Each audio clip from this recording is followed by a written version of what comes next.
ఈరోజు వచ్చేసి మెహందీ క్లాస్‌లో డే 5 అనమాట. ఇక్కడ నేను లోటస్ ఫ్లవర్స్ ఎలా డ్రా చేయాలో చూపిస్తాను. ఇది పక్కా ట్రై చేయాలి. ఎందుకంటే బ్రైడల్ మెహందీ వచ్చినప్పుడు ఈ ఫ్లవర్స్ అనేవి చాలా అట్రాక్టివ్‌గా ఉంటాయన్నమాట. కాబట్టి ఈ ఫ్లవర్స్ అనేవి పక్కా ట్రై చేయాల్సిందే మీరు. అప్పుడే మీకు మెహందీ లుక్ అనేది చాలా బావుంటుంది.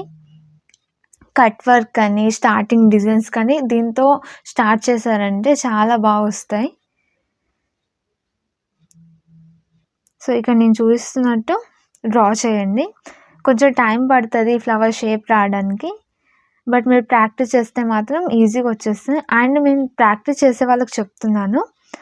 ఎవరైతే ప్రాక్టీస్ చేస్తున్నారో ఇలా రాకపోతే 3 లైన్స్ డ్రా చేసేసి ఇలా అయితే ఫ్లవర్ చేయొచ్చనమాట. ఒకవేళ రాకపోతే స్టార్టింగ్ వాళ్ళు. అండ్ పెన్సిల్‌తో డ్రా చేసి అలాంటివి చేయకండి. మెహందీయే యూజ్ చేయండి. మీకు ఎంత ట్రై చేసినా రాకపోయినా సరే మెహందీతోనే ట్రై చేస్తే